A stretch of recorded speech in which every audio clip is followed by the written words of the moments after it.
Hello story lovers, welcome back to my channel madly in love 36th part.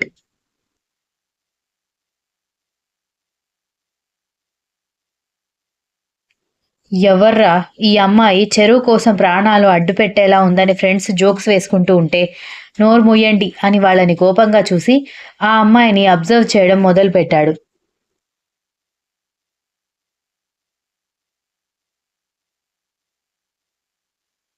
Normal చుడీదార్లో పెద్ద ఆడంబరాలు ఏమీ లేకుండా చెవులకి చిన్న బంగారు కమ్మలతో ఉంది.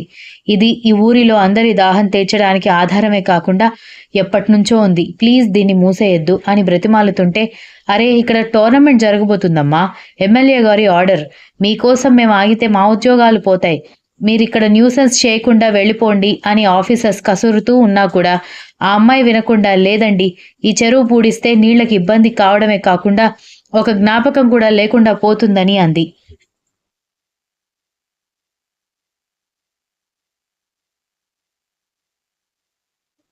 మీకు జ్ఞాపకాలు గుర్తులు కావాలని అంటే ఒక ఫోటో తీసుకుని దాన్ని ఫ్రేమ్ చేయించుకుని ఇంట్లో పెట్టుకోండి, అంతేకాని మా పనికి అడ్డు రావద్దని వాళ్ళు వెటకారంగా చెప్పి ఆమెని పక్కకి వెళ్ళమని చెప్పడంతో కర్ణ కోపంగా చూస్తూ, ఎక్స్క్యూజ్ మీ ఆఫీసర్స్ అని అన్నాడు. ఈలోపే అక్కడ కూతురు గొడవ చేస్తుందని తెలిసి నారాయణ అక్కడికొచ్చి ఎన్నిసార్లు చెప్పినా ఈ చెరువు మీద పిచ్చి పోదా నీకు అని తిడుతూ ఇంటికి తీసుకుని వెళ్ళిపోవడంతో అసలు ఆమె కర్ణ వైపు చూడనే లేదు.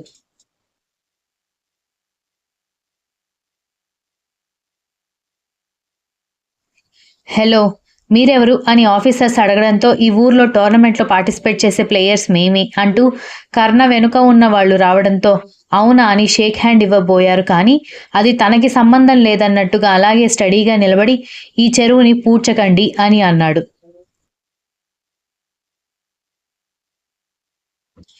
మీరు ప్లేయర్స్గా మాత్రమే వచ్చారు, అప్పుడే ఒలింపిక్స్కి వెళ్ళినట్టుగా ఎందుకు ఫీల్ అయ్యి మాకు ఆర్డర్స్ వేస్తున్నారని అప్పటి వరకు తెగ నవ్వులు కురిపించిన వాళ్ళు పొగరుగా అడగడంతో అతను ఒక సైడ్ స్మైల్తో ఎవరికో కాల్ చేసి 10 నిమిషాల తర్వాత అక్కడికి రాగానే ఆ ఆఫీసర్స్ మొబైల్ రింగ్ కావడంతో వాళ్ళు లిఫ్ట్ చేసి 10 నిమిషాలు కాల్ మాట్లాడిన తర్వాత కంగారుగా చూస్తూ, మీరు మోహన్ రామ గారి అబ్బాయి అని ఎందుకు చెప్పలేదు సార్ అని అడగడంతో, నేను మోహన్ రామ గారి అబ్బాయి కంటే ముందు రంగనాథ్ గారి మనవడిని, ఇందులో మా ఫాదర్కి సంబంధం ఏమీ లేదని అన్నాడు వెటకారంగా.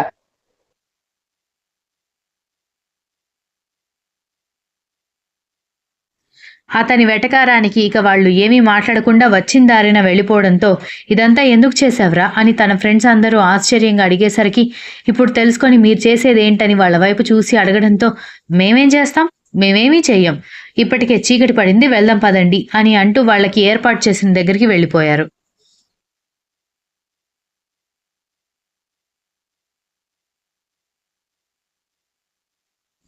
గ్రౌండ్ ఇంకా రెడీ కాకపోవడంతో ఒక 2 డేస్ టైం పడుతుందని, ఆ 2 డేస్ రెస్ట్ తీసుకోండి, లేదంటే ఎక్కడైనా ప్రాక్టీస్ చేయండి అని చెప్పాడు కోచ్.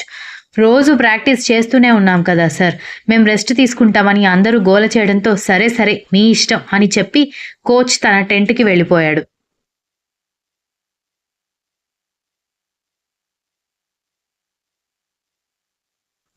కర్ణ వాళ్ళ మదర్ ప్యాక్ చేసిన ఫుడ్ మాత్రమే కాకుండా అక్కడ వంట చేయడానికి మనుషులని కూడా పెడుతున్నారని కోచ్ చెప్పడంతో ఆ రోజు సాయంత్రం వాకింగ్కి వెళ్తున్న కర్ణ చెవిలో కొన్ని మాటలు పడ్డాయి.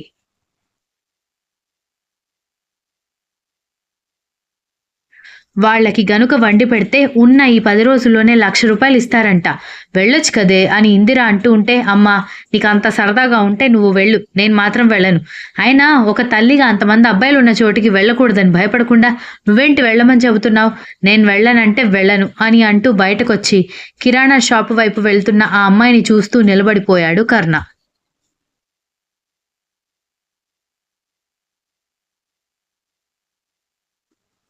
ఆమె పొడవైన జడ ఆమె నడకకి అనుగుణంగా ఊగుతూ ఉంటే అతనికి గుర్తొచ్చిన మొదటి మాట, నూనెలో మునిగే పొడవు జడ పెళ్ళాం వస్తుందని చెప్పిన వాళ్ళ నాన్నమ్మ మాటలు. ఆ మాట గుర్తు రాగానే అతని పెదవులు విచ్చుకున్నాయి.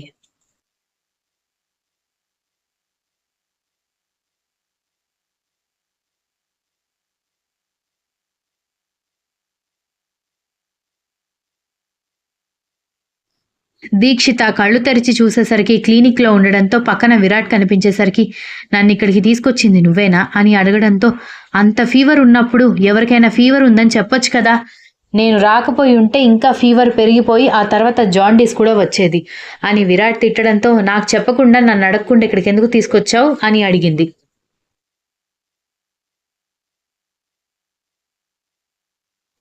Are you crazy? నీకు ఫుల్‌గా ఫీవర్ ఉందని చెబుతుంటే అలా మాట్లాడతావేంటి? అని విరాట్ అంటున్నప్పుడే డాక్టర్ వచ్చి మీరు బాగా కేర్ తీసుకోండమ్మా. జ్వరం బాగా ఉంది అని డాక్టర్ సెలైన్ బాటిల్ పెట్టడంతో అది తీసేసి టాబ్లెట్స్ ఇచ్చి పంపించేశాడు. విరాట్ ఆమెను తీసుకుని హాస్టల్‌కి వెళ్ళాడు.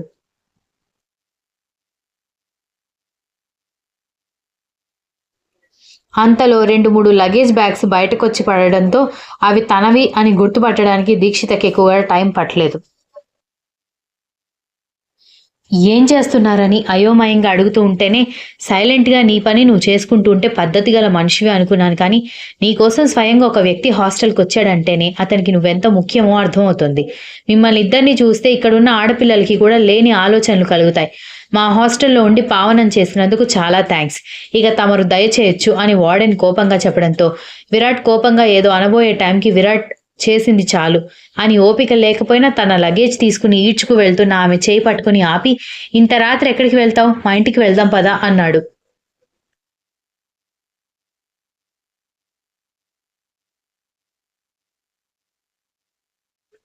జరిగింది సరిపోలేదా విరాట్ అని కోపంగా అరిచి చేతిని వదిలించుకోవడంతో విరాట్ ఆమె వైపు సూటిగా చూస్తుంటే నీ గురించి నువ్వేమనుకుంటున్నావు అసలు?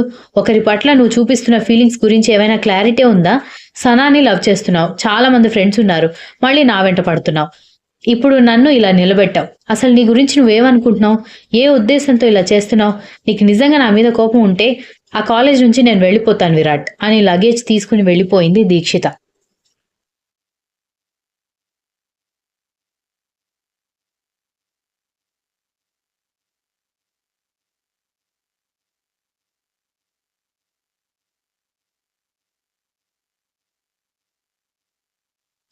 కర్ణ ఈవినింగ్ వర్కౌట్స్ చేస్తూ ఏదో ఆలోచనలో ఉండడంతో మామ దేని గురించి ఆలోచిస్తున్నావని అడిగేసరికి ఏమీ లేదు, చెరువు దగ్గర చెరువు మూయొద్దని బ్రతిమాలింది కదా అమ్మాయి.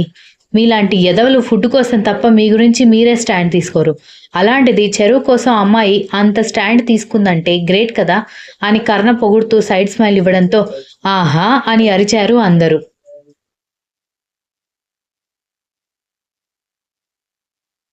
ఏంటి, టూత్ పెయినా?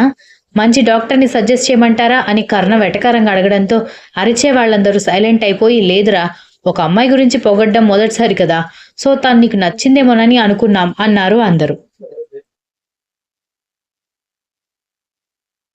చాలా గొప్ప విషయాన్ని కనిపెట్టారు, మూసుకుని వెళ్ళి పని చూసుకోండి.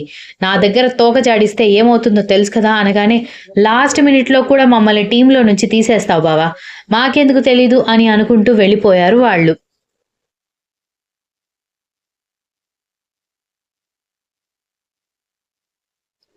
కర్ణ వాళ్ళని సీరియస్గా చూస్తూ తన వర్కౌట్స్ ఫినిష్ కావడంతో టెర్రస్ మీదకి వెళ్లి కాసేపు టైంపాస్ చేసి కిందకొచ్చేశాడు.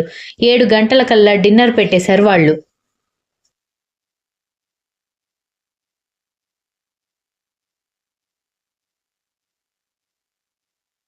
నారాయణ పండుగ కని ఊరికొచ్చాడు. నిజానికి అతను హైదరాబాద్లో కిరాణా షాప్ నడుపుతుంటే ఫ్యామిలీ మొత్తం ఇక్కడ ఉంటారు. అక్కడ ఒక ఇల్లు తీసుకున్న తర్వాత ఆ ఇంటికి వీళ్ళందరినీ తీసుకువెళ్ళిపోవాలనుకుంటున్నాడు.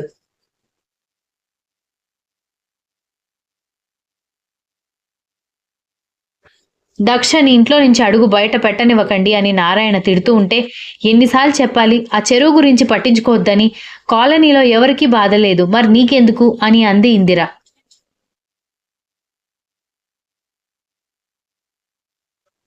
అమ్మా, మొన్న వారం రోజులు ఇంట్లో నీళ్లు రాలేదు, అప్పుడు నీళ్ళు ఎక్కడి నుంచి తీసుకొచ్చావని దక్ష అడగడంతో ఆ చెరువు నుంచే తీసుకొచ్చాను అని ఇందిర అంది.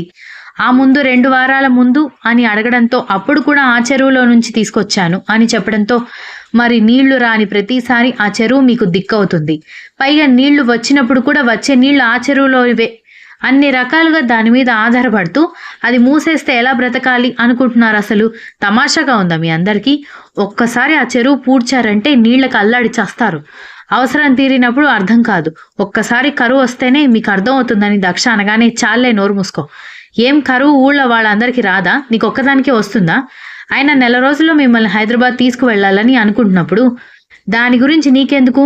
ఇంకొకసారి వాళ్ళని వీళ్ళని బ్రతిమాలుకుంటూ నా పరువు తీశావనుకో ఊరుకోను అని చెప్పి వెళ్ళిపోయాడు నారాయణ.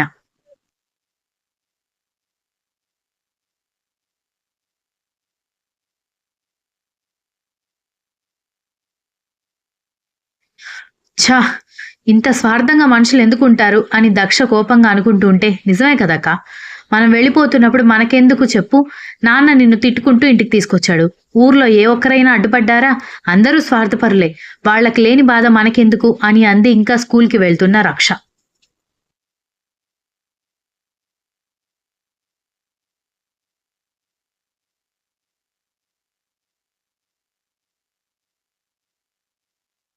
ఆ రోజు రాత్రి బటర్ మిల్క్ తాగేసి రూమ్‌లోకి వెళ్లి నిద్రపోవడానికి ట్రై చేశాడు కానీ, ఎంత ట్రై చేసినా నిద్ర పట్టలేదు కొత్త ప్లేస్ కావడంతో.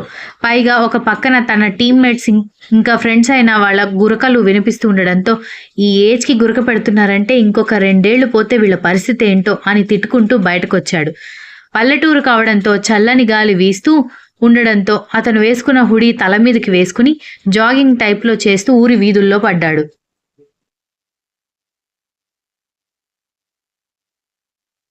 అలా నడుస్తూ తెలియకుండానే ఉదయం చెరువును చూసిన చోటికి వెళ్ళేసరికి చెరువు గాలి ఇంకా ఫ్రెష్‌గా ఉండడంతో ఒక్కొక్క అడుగు చెరువు వైపు వస్తున్న అతనికి ఒక ఆకారం కనిపించింది. ఏదో ఆకారం కనిపించడంతో దొంగేమో అన్న అనుమానంతో చెరువుకి దగ్గరగా వెళ్ళిన అతని కళ్ళల్లో మెరుపులు కురిపించేలా బెదురు కళ్ళతో చుట్టూ చూసి తనని ఎవరు గమనించట్లేదని నిర్ధారించుకున్న తర్వాత తనకెంతో ఇష్టమైన చెరువులోకి దిగుతూ ఏదో పాటని హమ్ చేస్తోంది ఆ అమ్మాయి. ఆమె ప్రతిబింబం నీళ్లలో కనిపిస్తూ ఉంటే ఉదయం చూసిన అమ్మాయే అని ఈజీగానే కనుక్కున్నాడు.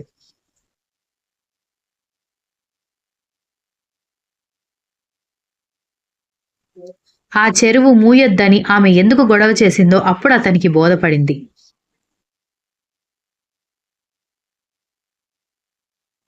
ఉదయం నార్మల్ చుడీదార్‌లో ఎంతో ఆర్డినరీ అమ్మాయిలాగా అనిపించిన ఆమె ఇప్పుడు జలకన్యని, దేవకన్యని తలపిస్తూ ఉండడంతో మైమరిచి అక్కడే నిలబడిపోతే పొడవుగా నాగుపాములాగా ఉన్న జడని వదులు చేసేసరికి జడంతా కురులుగా పరుచుకోవడంతో ఎంత పొడవైన జుట్టో అనుకున్నాడు. కాలికి ముళ్ళు గుచ్చుకోకుండా ఎంతో జాగ్రత్తగా ఒక్కొక్క అడుగు వేస్తూ నీళ్లలోకి దిగుతుంటే ఆమె నడిచే విధానానికి అనుగుణంగా ఆ కురులు కూడా అటూ ఇటూ కదులుతూ ఉండడంతో తెలియకుండానే అతని మనసు గతి తప్పింది.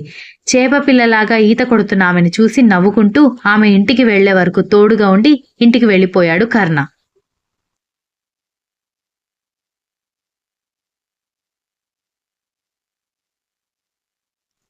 Continues. If you like this story, please like, share, comment, and don't forget to subscribe.